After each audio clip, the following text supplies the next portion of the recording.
Namaste. I'm back with another tale with a twist, where the twist is not only in the story but the storytelling as well. For I'll be narrating it through dance using abhinaya, that is facial expression, and mudras or hand gestures. The story I bring to you today is about one of the most powerful yet enduring heroes of ancient times who could do a lot with his tail rather than just twisting it. Hanuman. This story is set in Ayodhya after the Rajyabhishekam or coronation of Sri Ram and Sita. This is how I show Ram, with a bow and an arrow. Sita. This mudra is used to represent a woman. Hanuman, who is also shown holding a mace or a gada. King. Queen. I'm sure you'll be able to figure out the other mudras during the narration. However, at the end of the story, I shall demonstrate the typical mudras and you can check how many you got right. So here we go.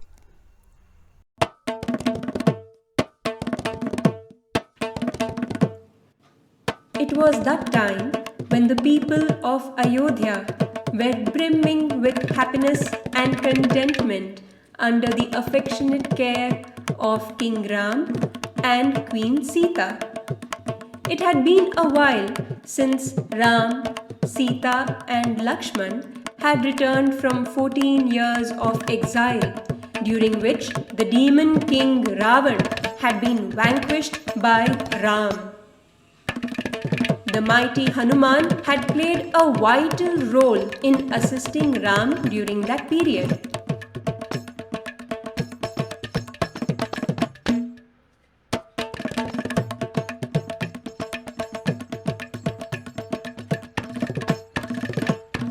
Hanuman could not imagine a life without Ram and wanted to continue serving him. Hence, he had stayed back in Ayodhya after Ram's coronation. One day, as Sita was going about her activities in the royal palace, she noticed Hanuman following her everywhere. Be it when she went to the garden to pick flowers for prayer,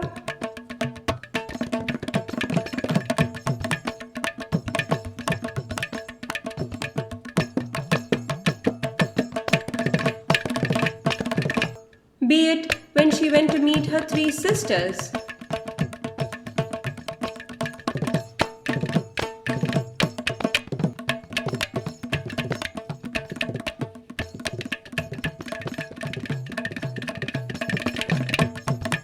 or while she was supervising the activities in the royal kitchen.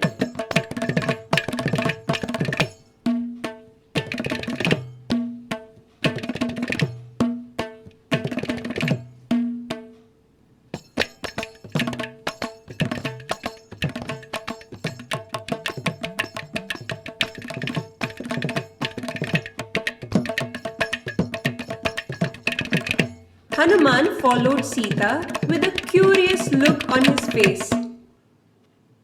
Although Sita did wonder what was going on in his mind, she was not disturbed by his constant observation. After a while, she prepared for Ram's return from the royal court.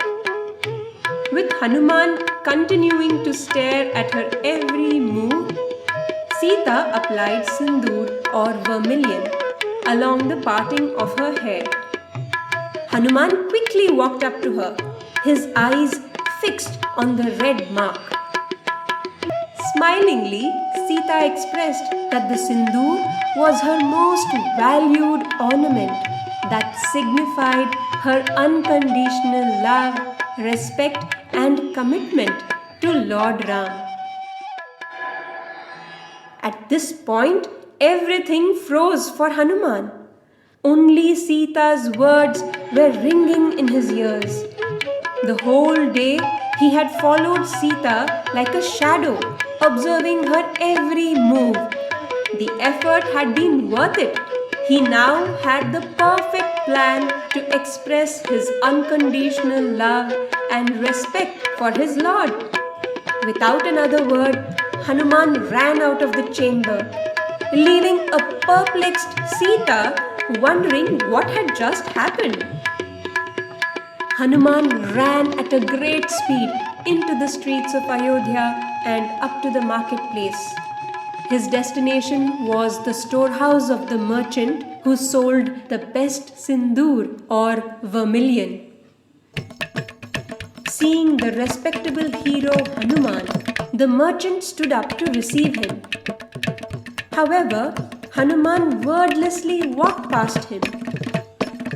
Puzzled by this unusual occurrence, the merchant quickly followed Hanuman into the storehouse.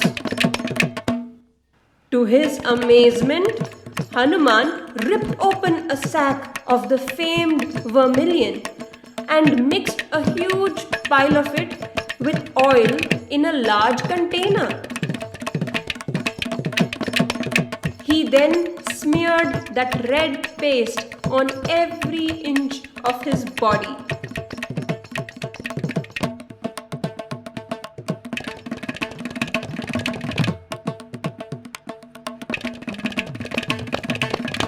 Extremely satisfied with the result, as Hanuman stood up, the merchant and his workers could no longer control themselves and burst into giggles that turned into roaring laughter.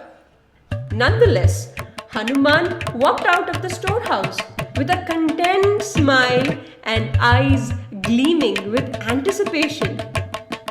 As he walked through the streets to reach the palace, peals of laughter echoed when the citizens of Ayodhya saw Hanuman.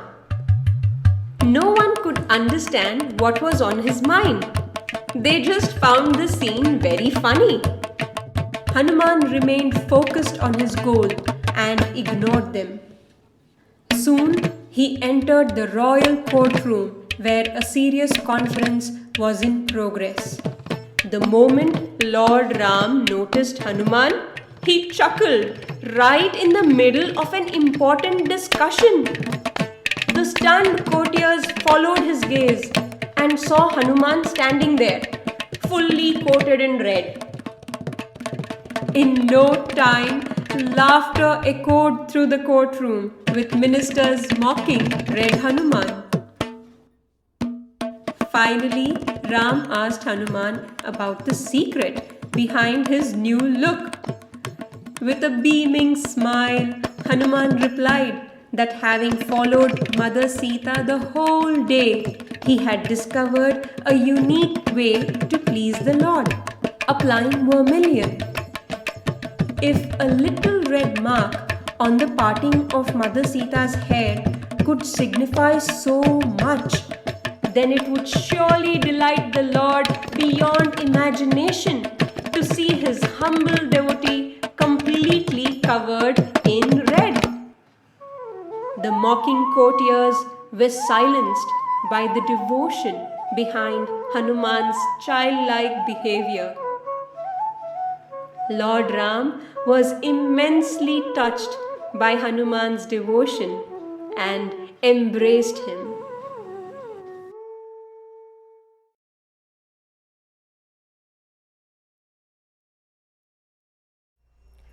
You must have seen the reddish-orange idol of Hanuman in temples.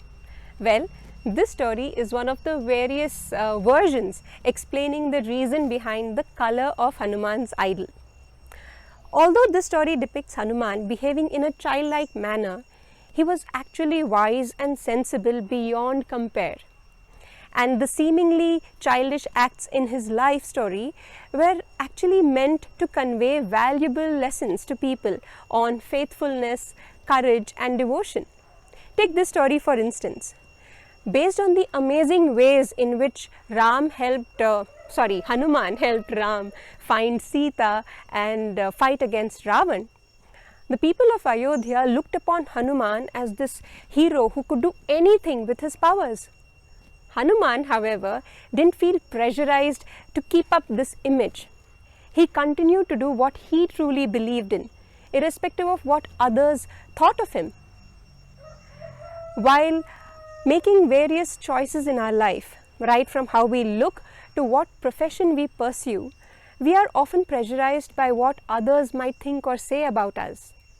This story reminds us to do what we truly believe in. Well, it's now time to demonstrate the mudras. This is how we show a demon, Ravan with his 10 heads, and the ocean. Hanuman jumped across the ocean to find Sita. And yes, hill, the mountain or the hill that Hanuman picked up. Then we have tree in the garden, creeper with flowers, and as I said, this mudra is used to show, is used to represent a woman. So in this context, I've used it to show 3 sisters. It could also be used at times to show daughter, a friend. Churning to get butter. Sita talks about her commitment to Ram as a wife. So this is how we show husband and so a wife.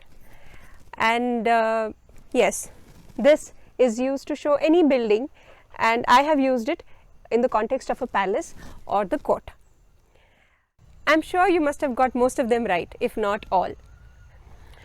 There are many takeaways from any story, so I would like you to convey yours, rather share yours in the comment section below. I'll be back with another tale with a twist. Until then, Namaste.